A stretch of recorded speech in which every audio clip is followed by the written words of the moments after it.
ሰላም ተማሪዎች እንዴት ናችሁ? ዛሬ የምንመለከተው የግሬድ 10 ባዮሎጂ 6.2.2 ካርበን ሳይክል የሚለውን ኮንሰፕት ይሆናል ማለት ነው። ባለፈው ስለ ዋተር ሳይክል አይተን ነበር። ዛሬ ደግሞ ስለ ካርበን ሳይክል እንመለከታለን። ስለ አትሞስፌር ባላንስ በመጀመሪያ ስንመለከት ስለ ኤር ስንመለከት the air is a mix of gas like oxygen, carbon dioxide, nitrogen and inert ጋዞች አጠቃላይ የተሰበሰበ ምንድነው ኤር ነው። በኤር ውስጥ የተለያዩ ጋዞች አሉ። ልክ እንደ ኦክሲጅን፣ ካርቦን ዳይኦክሳይድ፣ ናይትሮጅን፣ ኢነርት ጋዞች አሉ። ሁሉም እንደየፐርሰንታቸው ቢለያይም ማለት ነው። በዋነኝነት ለባዮሎጂካል ፕሮሰስ ግን የሚያስፈልጉት ምንድናቸው? ሁለቱ ናቸው፣ ኦክሲጅን እና ካርቦን ዳይኦክሳይድ ናቸው። ኦክሲጅን እና ካርቦን ዳይኦክሳይድ ደግሞ በማን አፌክት መደረግ ይችላል? በፎቶሲንቴሲስ እና በሴሉላር ሪስፓይሬሽን አማካኝነት በኤር ላይ ያለውን ወይም በአትሞስፌሪክ ላይ ያለውን ኦክሲጅን እና ካርቦን ዳይኦክሳይድ ምን ማድረግ ይችላል? አፌክት መደረግ ይቻላል ማለት ነው። እነዚህ አፌክት ከሚደረጉ ከሆነ ካርቦን ዳይኦክሳይድ እንዴት ነው ከአትሞስፌር ላይ ሪሙቭ የሚደረገው ወይ ደግሞ ኤክስትራክት የሚደረገው የሚለውን ስንመለከት there is a primarily one major nature pathway to pull carbon out of the air ነው። በዋነኝነት አንድ ሜካኒዝም አለ ከአትሞስፌር ላይ ካርቦን ዳይኦክሳይድን ወይ ደግሞ ካርቦንን ፑል አውት የምናደርግበት ምን ይባላል? ፎቶ ሰንተሲስ ይባላል ማለት ነው። ስለዚህ በፎቶሲንቴሲስ አማካኝነት ከአትሞስፌር ላይ ካርቦን ዳይኦክሳይድ ምን ማድረግ እንችላለን ማለት ነው? ፑል አውት ወይም ደግሞ ኤክስትራክት ማድረግ እንችላለን፣ ማውጣት እንችላለን ማለት ነው። እንዴት ነው ይሄ የሚሆነው ስንል ግሪን ፕላንት አብዞርብ ካርቦን ዳይኦክሳይድ the air to manufacture their food ነው። ስለዚህ የተለያዩ አረንጓዴ ፕላንቶች ምን ማድረግ ይችላሉ ማለት ነው? የራሳቸውን ምግብ ማዘጋጀት ይችላሉ። ስለዚህ እነሱ የራሳቸውን ምግብ በሚያዘጋጁበት ሰዓት ላይ ከአየር ላይ ምንን ኤክስትራክት ማድረግ አለባቸው? ካርቦን ዳይኦክሳይድን መውሰድ አለባቸው የራሳቸውን ምግብ ለማዘጋጀት ማለት ነው። this process fix the carbon into organic compound storing it within the plant structure ነው። ስለዚህ ከአትሞስፌር ላይ አውጥቶ ካርቦን ዳይኦክሳይድን ወደ ኦርጋኒክ ኮምፓውንድ ወይ ደግሞ ወደ ፕላንቶች ላይ ምን ማድረግ ይችላል ማለት ነው? ስቶር ማድረግ ይቻላል ማለት ነው። ስለዚህ ከአትሞስፌር ላይ ካርቦን ዳይኦክሳይድን መቀነስ ከሚቻልበት ሜካኒዝም አንዱ ምንድነው? ፎቶሲንተሲስ ነው ማለት ነው። ዋንስ ካርበን ኢዝ ሎክድ ኢንቱ ፕላንት ማተር አንድ ጊዜ ካርበንን ከአትሞስፌር አውጥተን ወደ ፕላንቶች ካስገባነው በኋላ ኢት ትራቭልስ ትሩ ሊቪንግ ሲስተም ነው። ስለዚህ ህይወት ወዳላቸው ነገሮች በሙሉ ምን ማድረግ ይችላል ማለት ነው? መንቀሳቀስ ይችላል ማለት ነው። እንዴት መንቀሳቀስ ይችላል ስንል ደግሞ ኮንሰፕሽን ነው። ኮንሰፕሽን ስንል እንዴት ነው? when animal eat plant the stored carbon element is transferred from plant to animal ነው። ስለዚህ ፕላንቶች በቦዲያቸው ምን አድርገውት ነበር? ያንን ካርቦን ዳይኦክሳይድ ከአትሞስፌር ኤክስትራክት የተደረገውን ስቶር አድርገውት ነበር ቦዲያቸው ላይ። ስለዚህ አኒማሎች ደግሞ ፕላንቶችን በሚመገቡበት ሳለ ያ ስቶር የተደረገው ካርቦን ዳይኦክሳይድ ወደ አኒማሎች ምን ይደረጋል ማለት ነው? ትራንስፈር ይደረጋል ማለት ነው። በፎቶሲንቴሲስ አማካኝነት ከአትሞስፌር ላይ ካርቦን ዳይኦክሳይድ ኤክስትራክት ተደረገ። በኮንሰምፕሽን አማካኝነት ደግሞ ፕላንቶች ስቶር ካደረጉት ላይ ደግሞ አኒማሎች ምን አደረጉ ማለት ነው? ቴክ አደረጉ ማለት ነው።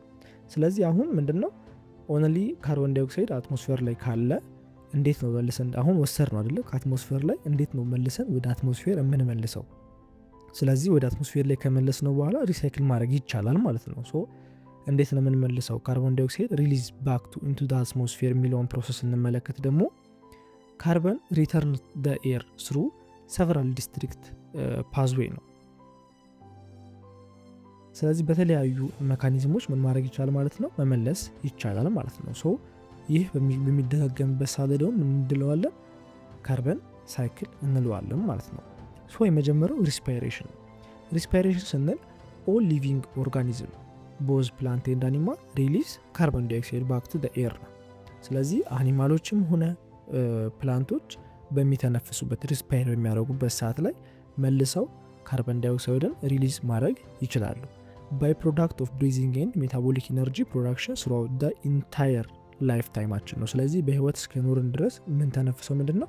ካርቦን ዳይኦክሳይድ ነው አንደኛ። ሁለተኛ ነገር ደግሞ ሜታቦሊክ ኢነርጂ ፕሮዳክሽን ወይም ደግሞ በሰውነታችን ኤቲፒ ፕሮዲውስ በሚደረግበት ሰዓት ላይ ልክ እንደ ዌስት ፕሮዳክት ማለት የሚመረተው ካርቦን ዳይኦክሳይድ ልክ እንደ ዌስት ፕሮዳክት እንደ ውጋጅ ነው የሚመረተው በቦዲያችን። ስለዚህ በእነዚህ አማካኝነት ካርቦን ዳይኦክሳይድ ወደ አትሞስፌር ምን እናደርጋለን ማለት ነው? ሪሊዝ እናደርጋለን። ስለዚህ የመጀመሪያው ምንድነው? ሪስፓይሬሽን ነው ማለት ነው። ሁለተኛው ደግሞ ዲኮምፖዚሽን ነው። ዲኮምፖዚሽን ስንል ፕላንቶች ወይም ደግሞ አኒማሎች ምን ይላሉ? ይሞታሉ። ስለዚህ በሚሞቱበት ሰዓት ላይ ሶይል ውስጥ ያሉ ባክቴሪያ፣ ፈንጋይ ምን ያደርጓቸዋል ማለት ነው? የሞቱትን አካላቶች ብሬክዳውን ማድረግ ይችላሉ። ዴር ዴድ ቦዲስ ማለት ነው። ስለዚህ የሞቱትን አካላቶች ቦዲያቸውን ብሬክዳውን የሚደረግበት ሰዓት ላይ ሪሊዚንግ ደ ትራፕድ ካርበን ዳይኦክሳይድ ባክ ቱ ኤር ነው። ስለዚህ ቦዲያችን ውስጥ ትራፕ ተደርጎ የነበረው ካርበን ዳይኦክሳይድ ወደ አትሞስፌር የሚደረጋል ማለት ነው፣ ሪሊዝ ይደረጋል ማለት ነው። ስለዚህ ሁለተኛው ደግሞ ምንድን ነው? ዲኮምፖዚሽን ነው ማለት ነው። ሶስተኛው ደግሞ ኮምፖዚሽን ነው። ኮምፖዚሽን የምንለው ምንድን ነው? በርን አንድ ነገር ሲቃጠል የሚወጣው ጭስ ምንድን ነው? ካርበን ዳይኦክሳይድ ይዞ ይወጣል የሚባለው ነው። ሶ ኦቨር ሎንግ ፔሪድ ኦፍ ታይም ሰም ዲፕ በርን ኦርጋኒክ ማተር ትራንስፎርም ኢንቱ ፎሲል ፊውል ነው። ስለዚህ ከጊዜያቶች በኋላ እነዚህ የሚቃጠሉ ነገሮች በሙሉ ኦርጋኒክ ማተሮች በሙሉ ወደ ምን መቀየር ይችላሉ ማለት ነው? ወደ ፎሲል ፊውል መቀየር ይችላሉ ማለት ነው። ሶ ዌን ሂውማን ኤክስትራክት ኤንድ በርን ዲስ ፎሲል ፊውል in factories, power station, and vehicles, the composition process release significant amount of carbon dioxide back to the atmosphere ነው። ስለዚህ በተለያዩ ቃጠሎች አማካኝነት ለምሳሌ ፋብሪካ ጭሶች ሊሆኑ ይችላሉ፣ ፓወር ስቴሽን ጭሶች ሊሆኑ ይችላሉ፣ የመኪና ጭሶች ሊሆኑ ይችላሉ። ስለዚህ እነሱ የተለያዩ ኮምፖዚሽን ወይም ደግሞ በርን በሚያካሄዱበት ሰዓት ላይ ሲግኒፊካንት የሆነ የካርበን ዳይኦክሳይድ አማውንት ወደ ምን መልቀቅ ይችላሉ ማለት ነው? ወደ አትሞስፌር መልቀቅ ይችላሉ ማለት ነው። ስለዚህ በሪስፓይሬሽን በዲኮምፖዚሽን እና በኮምፖዚሽን ምን ማድረግ ይቻላል ማለት ነው? እኛ ከአየር ላይ ከአትሞስፌር ላይ ኤክስትራክት የተደረገው ኤር ካርበን ዳይኦክሳይድ ምን መደረግ ማለት ይችላል ማለት ነው? ድጋሚ ሪሊዝ ተደርጎ ምን መቀላቀል ይችላል? አትሞስፌርን መቀላቀል ይችላል ማለት ነው። ስለዚህ ካርቦን ዳይኦክሳይድ በእንደዚህ አይነት መልኩ ሪሳይክል ይደረጋል፣ መልሶ ደግሞ ኤክስትራክት ይደረጋል። ወይም ደግሞ ሳይክሉን አጠቃላይ ካወራን አይቀር በዋናነት ከምንመለከታቸው ነገሮች አንዱ ደግሞ ቅድም ስናነሳው የነበረው ምንድን ነው? ኤር በአትሞስፌር ላይ ያለው ኤር ምንድን ነው? ባላንስ ነው። ስለዚህ ባላንስ ነው ስንል አሁን ለምሳሌ ናይትሮጅን 78% ይሸፍናል፣ ኦክሲጅን 21%፣ ካርቦን ዳይኦክሳይድ ኢነርት ጋዝ እያለ ሌሎቹን ፐርሰንት ይዛሉ ስንል አጠቃላይ ይሄ በአትሞስፌር ላይ የሚቀመጠው የጋዝ ፐርሰንቴጅ ምንድን ነው? ስቴብል መሆን አለበት። ሶ ዋይል ካርቦን ዳይኦክሳይድ ናቹራል ኮምፖነንት ኦፍ እርዝ አትሞስፌር ኢት ኢዝ ባላንስ ነው። ስለዚህ ባላንስ ነው። ነገር ግን እኛ ምን እያደረግ ነው? አሁን ላይ ዲስተርብድ እያደረግ ነው ወይም ደግሞ እየረበሽ ነው ይህንን ባላንስነት። ለእንዴት ነው በሂውማን አክቲቪቲ ይሄ የሚረበሸው ስንል እኛ አጠቃላይ ከአትሞስፌር ላይ ቴክ ከምናደርገው ወይ ደግሞ ኤክስትራክት ከምናደርገው የካርቦን ዳይኦክሳይድ መጠን ይልቅ ወደ አትሞስፌር የምንለቀው የካርቦን ዳይኦክሳይድ መጠን እየጨመረ ነው ያለው። ለምሳሌ 5% ከአትሞስፌር ላይ ካርቦን ዳይኦክሳይድን ኤክስትራክት ብናደረግ እኛ ደግሞ የምንለቀው ወይ ደግሞ ወደ አትሞስፌር የምንቀላቀለው 10% ደግሞ 20% ከሆነ ምንድነው ባላንሱ እኩል አይሆንም ማለት ነው። ሶ በሱ ምክንያት በተለያዩ ችግሮች ይፈጠራሉ። ለምሳሌ ተርኒንግ ፖይንት የምንለው አትሞስፌሪክ ኮንሰንትሬሽን ኦፍ ካርቦን ዳይኦክሳይድ ሃቭ ኢንክሪዝድ ራፒድሊ ሲንስ ደ ኢንዱስትሪያል ሪቮሉሽን ነው። ስለዚህ በ18ኛው ክፍለ ዘመን ኢንዱስትሪያል ሪቮሉሽን ጀመረ ከሚባልበት ጊዜ ጀምሮ የተለያዩ ፋብሪካዎች መገንባት ጀምረዋል በአለም ላይ። ሶ እነዚህ ፋብሪካዎች የራሳቸውን የሆነ ፎሲል ፊውል ወይም ደግሞ ቅድም እንዳወራ ነው ኮምፖዚሽን ይለቃሉ። ስለዚህ በጭሶች አማካኝነት ደግሞ ካርቦን ዳይኦክሳይድ ወደ አትሞስፌር ጆይን ያደርጋል። ስለዚህ ጆይን የሚያደርግበት ፐርሰንቴጅ ግን በጣም ከፍተኛ ከመሆኑ የተነሳ አትሞስፌሪክ ኮንሰንትሬሽን ላይ ካርቦን ዳይኦክሳይድ የነበረውን መጠን እንዲጨምር ያደርገዋል ማለት ነው። የመጀመሪያው ተርኒንግ ፖይንት የሚባለው ኢንዱስትሪያል ሪቮሉሽን በ18ኛው ክፍለ ዘመን ላይ መጀመሩ የካርቦን ዳይኦክሳይድ በአየር ላይ ያለው የአትሞስፌሪክ ፐርሰንቴጅ አምባላንስ ከሚያደርጉት ነገሮች የመጀመሪያው ሀሳብ ኢንዱስትሪያል ሪቮሉሽን ነው። ሁለተኛው ደግሞ ሜይን ድራይቨር የሚባሉት ፕራይመሪ ሶርስ ኦፍ ዲስ ኤክሰስ ካርቦን ዳይኦክሳይድ አር በርኒንግ ፎሲል ፊውል ነው። ስለዚህ በዋነኝነት ይሄ በርኒንግ ፎሲል ፊውል ፕራይመሪ ሶርስ ነው የካርቦን ዳይኦክሳይድ ኤክሰስ እንዲሆን ማለት ነው በአትሞስፌር ላይ። ለምሳሌ ልክ እንደ ኮል ሊሆን ይችላል፣ ልክ እንደ ከሰል፣ ኦይሎች፣ ነዳጆች ሊሆኑ ይችላል፣ ናቹራል ጋዞች እነዚህ ምን ያደርጋሉ ማለት ነው? ፎሲል ፊውል ሲባሉ ልክ እንደ በርን ደግሞ ልክ እንደ እንጨት ደግሞ እነሱም ካርቦን ዳይኦክሳይድን በሚቃጠሉበት ሳለ ካርቦን ዳይኦክሳይድን ሪሊዝ የማድረግ አቅም አላቸው ማለት ነው። በእነዚህ አማካኝነት ምን ይደረጋል ማለት ነው? በአትሞስፌር ላይ ያለው የካርቦን ዳይኦክሳይድ መጠን በጣም እንዲጨምር ይደረጋል ማለት ነው። ይሄ በጣም በሚጨምርበት ሳለ ካለው ኮንሲኩዌንሶች መካከል የመጀመሪያው ግሎባል ዋርሚንግ ነው።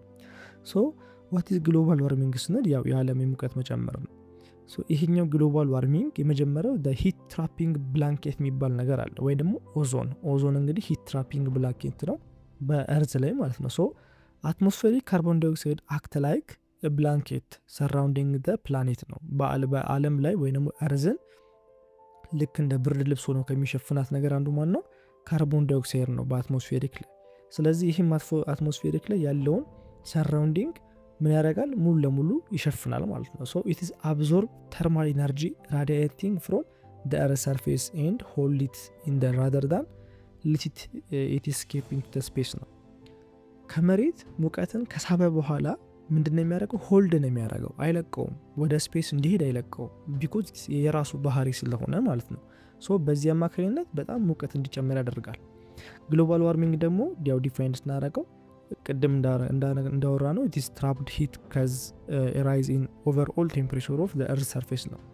ሙቀቱ ሆልድ በመደረጉ ምክንያት ከመሬት የተሳበው ሙቀት ሆልድ በመደረጉ ምክንያት በካርቦን ዳይኦክሳይድ ብዛት ምን ይደረጋል? ኦቨርኦል ቴምፕሬቸር የእርዝ ኦቨርኦል ቴምፕሬቸር እንዲጨምር ይደረጋል ማለት ነው። ሶ በዋነኝነት የካርቦን ዳይኦክሳይድ መጨመር በጣም አፌክት አለው ግሎባል ዋርሚንግ ላይ ማለት ነው። ኢትዮ ኮንሰፕት ሴንተር የእናንተው ምርጥ ቻናል